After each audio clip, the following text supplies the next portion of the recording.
Okay, I've cut another length of 21 cord. I'm going to take about 3 inches this time, thereabouts. And we will not make another knot. We're just going to do our over, over, under, through. So over, over, under the 7, and through the 21. And we have a knot. And we'll bring it right up there to the pater. Okay. And now we're going to do over, over, under the 7, and through the 21 on the other side, and have a knot. That's 2.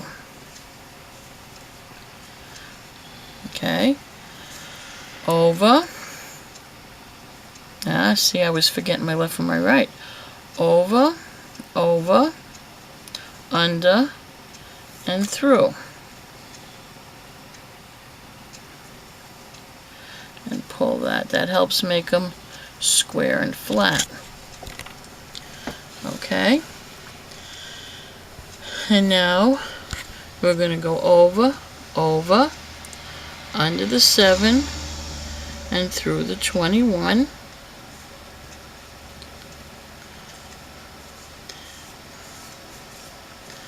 We have our knot. And that's 4. Okay. Now, whoops. I'm going to pull it tight. And it's a pain that I didn't use bonded, because now I'm going to have to paint this again a little bit anyway, so it doesn't get too funky when I cut it. I'm just going to paint it on one side and kind of twirl it with my fingers.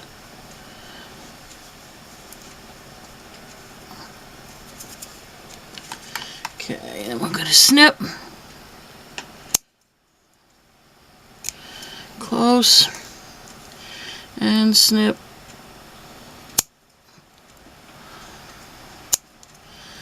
And burn.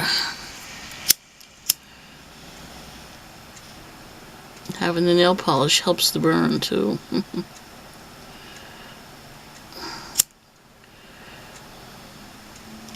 You want to push that right into the knot.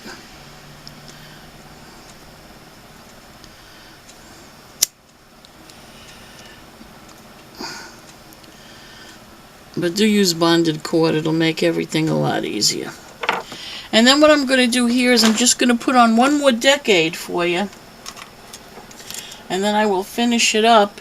And then in the video, we will just show how to attach it to the other end of the center. And then we'll go ahead and make the tail. And I'll show you how to put the crucifix on.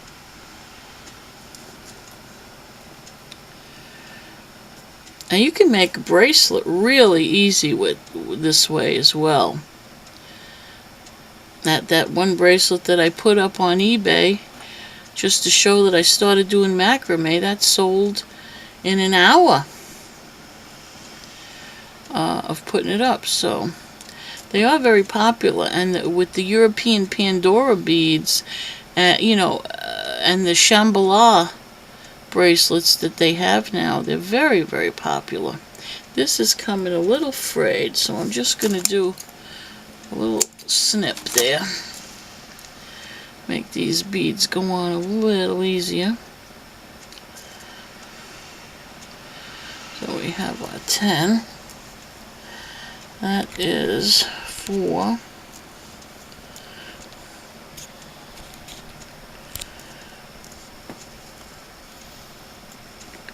5. Yeah. Yep, these are a couple that I didn't ream real good, huh?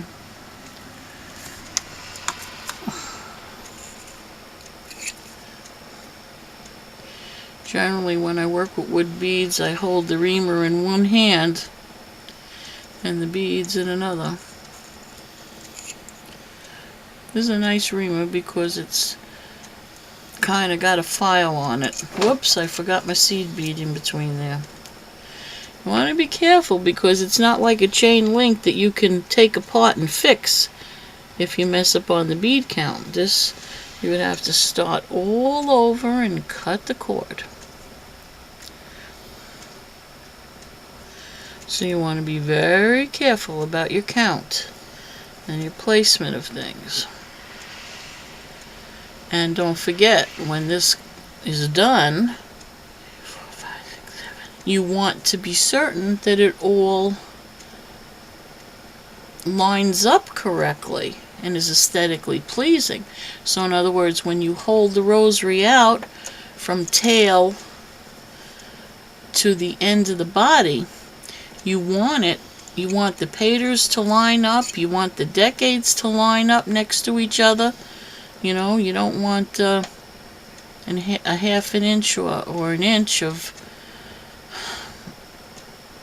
you know, distinction between that. You want them all to line up nicely. 1, 2, 3, 4, 5, 6, 7, 8, 9, 10, and the last seed bead. Okay, let's bring them down. Let's make sure my mat doesn't fall on the floor. Okay, now I'm gonna bring this up a little bit, just so to show you. Okay, so we have one decade, we have a pater, and another decade.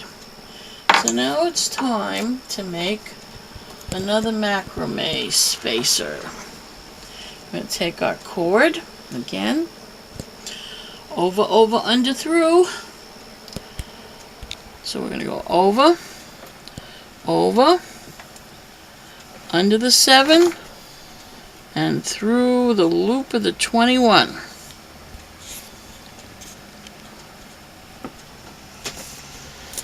Again, we're going to pull that up.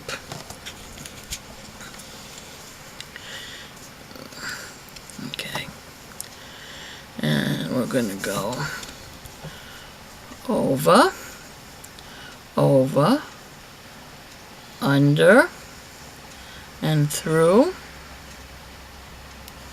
See how that pulls together? It looks like a regular knot. Okay, but it gets a square flat look. It's really very, very nice. Over, over, under, and through. That's 3. Now we're going to go to the other side. Over, over, under, and through. And that's 4. Let's be brave this time and not use the nail polish.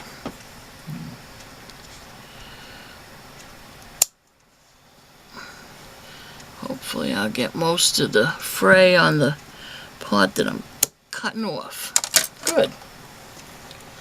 Okay. Now I'm going to burn that. And burn this. Yeah. Alright, so here we have